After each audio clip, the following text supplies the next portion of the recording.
पाकिस्तान के अमन की ख्वाहिश भारत ने ताबूत में लौटा दी। जिस रास्ते से अभिनंदन पैरों पर चलता हुआ गया, उसी दरवाजे से शाकिरुल्लाह को 4 कांधों पर वापस भेजा गया। शहीद शाकिरुल्लाह की मैयत 9 रोज बाद वाघा बॉर्डर पर पाकिस्तान के हवाले। पुलवामा हमले के बाद पाकिस्तानी कैदी को 20 फरवरी को जयपुर जेल में कत्ल किया गया था। दुश्मन LOC पर आग उगलने लगा। बिला इश्तियाल फायरिंग से हवलदार अब्दुल रब और नायब खुर्रम ने जामे शहादत नोश किया। 2 शहरियों की जिंदगियों के चिराग भी गुल, खातून समेत 2 जख्मी। पाकिस्तान का LOC पर दुश्मन को करारा जवाब। नापाक भारतीय इरादे और फौजी दोनों खाक में मिला दिए। 8 से ज्यादा फौजियों की हलाकत और दर्जनों के जख्मी होने की इत्तलात। कई फौजी चौकियां भी मलिया मेट हो गईं।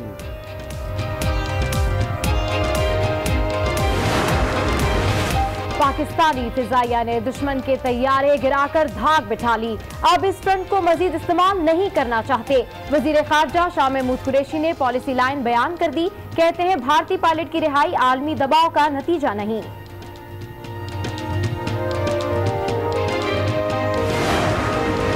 भारत से 3 जंगें लड़ी, चौथी के लिए भी तैयार हैं। वजीर इत्तलात फवाद चौधरी भी दिफाए वतन के लिए तैयार। कहते हैं जब भारत हर बात का जवाब बम से देगा तो पाकिस्तान कितना सब्र करेगा। भारत ने जंग की कोशिश की तो उसकी चिता जला देंगे। शेख रशीद का दुश्मन को दुश्मन की जबान में जवाब। बोले भारतीय पायलट छोड़कर कोई गलती नहीं की, किसी एडवेंचर की कोशिश की तो फिर पकड़ लेंगे।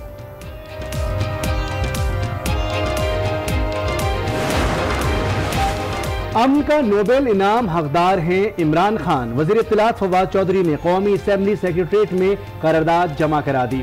भारतीय रवैये से करोड़ों जिंदगियों को खतरा था।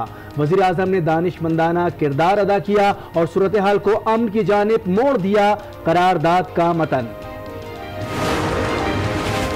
कप्तान की दानिशमंदाना सोच और किरदार की दुनिया मोतरिफ। अमरीकी और बरतानवी मीडिया का वजीर आजम को खिराज तहसीन। गल्फ न्यूज के मुताबिक इमरान खान ने सिफारती जंग जीत ली। अल जजीरा और अरब न्यूज ने भी खूब सराहा। दी गार्जियन की मोदी पर तनकीद। लिखा भारत ने अमन का जवाब नहीं दिया। भारत का हीरो वतन पहुंचते ही जीरो। विंग कमांडर अभिनंदन को किसी सैनिक ने सैल्यूट ना किया। कमर पर हाथ रखकर घसीटते हुए ले जाने का तासुर दिया। वजीर दिफा की मुलाकात में अछूतों जैसा सलूक। प्लास्टिक की कुर्सी पर कई फीट दूर बिठाकर हाल चाल पूछा। भारतीय फौजियों की बीवियां सूरत हाल पर अपसेट। हलाक पायलट की बेवा की जंगी जुनूनियत को शटअप कॉल। कहती हैं जो लोग जंग का प्रचार कर रहे हैं उन्हें क्या मालूम कि जंग के बाद किस तबाही से गुजरना पड़ेगा। पाक भारत कशीदा सूरत हाल के जिम्मेदार नरेंद्र मोदी करार। भारतीय मुसन्निफा अरुंधति राय ने सच लिख डाला। कहती हैं मोदी ने लापरवाही और गैर जिम्मेदारी दिखाई। मसला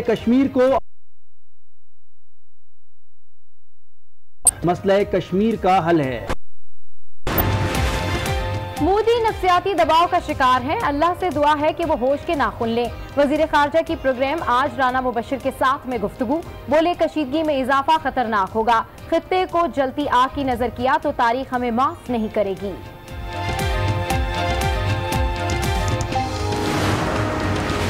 ऑल जम्मू कश्मीर मुस्लिम कॉन्फ्रेंस का ऑल पार्टीज कॉन्फ्रेंस बुलाने का फैसला। वजीर आजम इमरान खान को शिरकत की दावत दी जाएगी। शहबाज शरीफ, बिलावल भुट्टो, सिराजुल हक और मौलाना फजलुर रहमान को भी मदऊ किया जाएगा।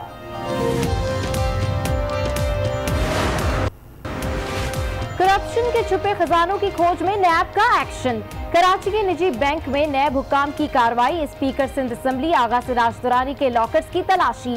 नैब हुक्काम अदालती हुक्मनामा भी साथ लाए थे। नैब लाहौर का गिरफ्तार अलीम खान के दफ्तर पर भी छापा। मुल्की और गैर मुल्की अकाउंट्स, दुबई की जायदादें और दीगर रिकॉर्ड कब्जे में ले लिया। Personal assistant Tariq Bashir, Mubaina frontman Umar Farooq Mannan और नमीर हमीद खान से मुताल्लिक रिकॉर्ड भी हासिल। पेशावर की एहतसाब अदालत में महकमा आसार कदीमा करप्शन केस की समाअत। डायरेक्टर अब्दुल समद के रिमांड में 4 रोज की तौसीह कर दी गई। अब्दुल समद पर गैर कानूनी भर्तियों और इख्तियारात के नाजायज इस्तेमाल का इल्जाम है।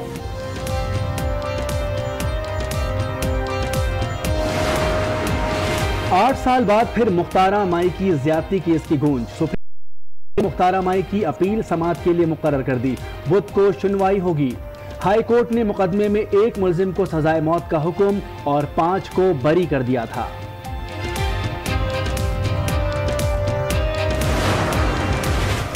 कराची वालों के लिए पब्लिक ट्रांसपोर्ट का तोहफा। सिंध हुकूमत ने जंगची रक्शे को रेगुलाइज कर दिया। बैक वक्त सिर्फ 4 अफराद सवारी कर सकेंगे। 6 किलोमीटर का किराया 10 और जायद पर 15 रुपए होगा।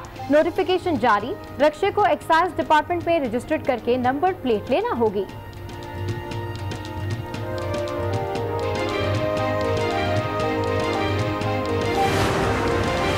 वज़ीर आज़म ने माहौलियाती आलूदगी के खात्मे का बेड़ा उठा लिया। कहते हैं शहरों में कसीरुल मंजिला इमारत बनाने की इजाज़त होनी चाहिए ताकि इलाकों में सब्जा ज्यादा से ज्यादा हो।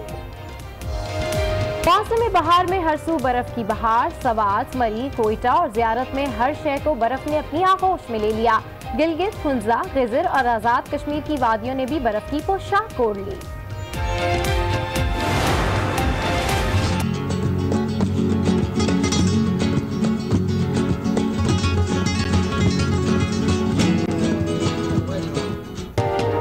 कराची में काली घटाएं और ठंडी हवाएं। मौसम ने दिखाई गुलाबी अदाएं। शहर में सुबह से बादलों की छेड़छाड़ और वक्फे वक्फे से फुआर। चेहरे खिल उठे। इस्लामाबाद, रावलपिंडी समेत दीगर शहरों में बारिश। जाती सर्दी लौट आई।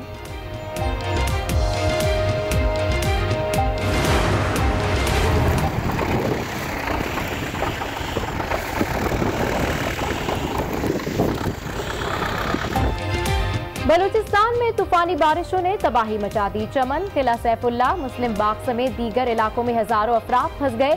जिला इंतजामिया का FC की मदद से रेस्क्यू ऑपरेशन। मुतासरीन में राशन और गर्म मलबूसात तकसीम।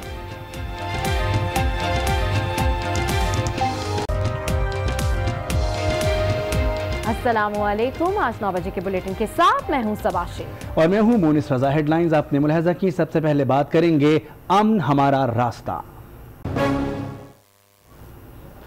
जी हां, पाकिस्तान का अमन का पैगाम जिसका जवाब भारत ने ताबूत की शक्ल में दिया।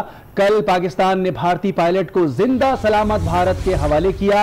आज भारत ने राजस्थान की जेल में कत्ल होने वाले शाकिरुल्लाह की मैयत वाहगा के रास्ते पाकिस्तानी हुकाम के हवाले कर दी। जंगी जुनून के रास्ते पर चलने वाले भारत ने सारी हदें पार कर दी। शाकिरुल्लाह की मैयत को तिजारती सामान के साथ माल बरदार ट्रक के जरिए वाघा बॉर्डर पहुंचाया। इन 2 लम्हात ने वाजे कर दिया कौन अमन चाहता है और कौन जंग। तरफ अमन का रास्ता, दूसरी जानिब नफरत का पैगाम। कौन अमन चाहता है, कौन जंग, फर्क वाजे है। जिंदा भारतीय पायलट की वापसी के बाद आज हमारे पाकिस्तानी की लाश भी पहुंचा दी गई। शाकिरुल्लाह की मैयत को वाघा पर पाकिस्तानी हुकाम के हवाले किया गया। अभी ये जो इनको मारने के लिए आया था, इसको जिंदा 2 दिन के अंदर अंदर ये वापस भेज रहे हैं। वहाँ पे लोगों ने इसको बेदर्दी से मारा, डंडा और पत्थर से मार दिया उसको।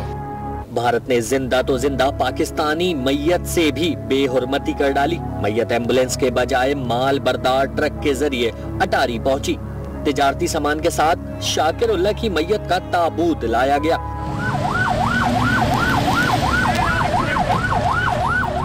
भारत की इस इंतहा पसंद कौन जंग का राही। भारत सिर्फ लाशें ही नहीं भेज रहा, LOC पर बंदूकों से आग भी उगल रहा है। भारतीय फायरिंग के नतीजे में 2 फौजियों समेत 4 अफराद शहीद जबकि खातून समेत 2 जख्मी भी हुए। पाकिस्तान की भरपूर जवाबी कार्रवाई, दुश्मन के भारी नुकसान की भी इत्तलात हैं। पाकिस्तान आलमी इक़दार का पासदार, क़यादत ने किया हर सू अमन का पर्चा, पर भारत ने इसी अमन से किया खिलवाड़।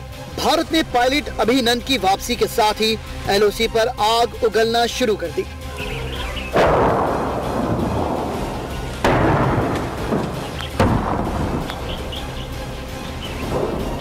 नकियाल, तत्तापानी और जंदरोड सेक्टर में सिविलियन आबादी को चुन चुन कर निशाना बनाया। ISBR के मुताबिक भारतीय फायरिंग से 2 फौजी जवान हवलदार अब्दुल रब और नाइक खुर्रम शहीद हो गए। भारतीय गोलियां 2 शहरियों की जिंदगियां भी निकल गईं, जबकि एक खातून समेत 2 जख्मी भी हुए। सरहदी मुहाफिजों ने भी दुश्मन को मुंह तोड़ जवाब दिया और कई चौकियों और फौजियों को खाक में मिला दिया। भारतीय पायलट को छोड़ने के लिए कोई बैनुल-अक़वामी दबाव नहीं था। वज़ीर ख़ारजा शाह महमूद कुरैशी ने वाज़ेह कर दिया, कहा कि नेशनल सिक्योरिटी काउंसिल ने फौज को इख्तियार दिया। हम इस फ्रंट को मजीद इस्तेमाल नहीं करना चाहते हैं हालात मामूल पर आ जाएं। इस पे कोई आलमी दबाव नहीं था। ये इमरान खान का इनिशिएटिव है, ये इमरान खान का बड़ापन है, ये इमरान खान की दूरबीन निगाह है। कोई इंटरनेशनल दबाव नहीं है और कोई शर्त नहीं लगाई हमने। नेशनल सिक्योरिटी कमेटी ने वज़ीर आज़म की सरबराही में जो मुनक़िद हुई थी, उनको ये अख्तियार दिया था, तो उन्होंने अपनी सलाहियत का वाज़ेह पैगाम तो दे दिया। हम मजीद इस फ्रंट को इस्तेमाल नहीं करना चाहते, यकीनन नहीं करना चाहते। हमारी ख्वाहिश है कि गुफ्तगू शरीद से, डिप्लोमेटिक ज़राए से मामला हल हो। और भारतीय पायलट छोड़कर कोई गलती नहीं की। शेख रशीद ने अवाम का हौसला बढ़ा दिया। बोले, भारतीय पायलट की वापसी से परेशान होने की जरूरत नहीं। अगर भारत ने एडवेंचर की कोशिश की तो फिर भारतीय पायलट पकड़ लेंगे। भारत ने जंग की नाकाम कोशिश की तो फिर उसकी चिता जलाई जाएगी। इमरान खान ने जो फैसला किया पायलट को छोड़ने का, सारी अपोजिशन इकट्ठी थी, जनरल बाजवा साहब मौजूद थे, तमाम लोगों ने, और शेख रशीद भी मौजूद था। मैं ये समझता हूं कि ये बड़ी दानिशमंदी का काम है। मैं कह रहा हूं एक छोड़ के 10 पकड़ लेंगे। पाकिस्तान मुसलसल अमन की बात कर रहा है। वफाकी वज़ीर इत्तलात फवाद चौधरी ने फिर प्याम अमन दिया। कहा कि पाकिस्तान जंगी जुनून का हामी नहीं, जंग से मसले हल नहीं होते, मुज़ाकरात करने पड़ते हैं। उन्होंने कहा, अफगानिस्तान का अमन खराब होता है तो कुर्बान पठान भाई पंजाबियों का होता है। जब भारत हर बात का जवाब बम से देगा तो पाकिस्तान कितना सब्र करेगा।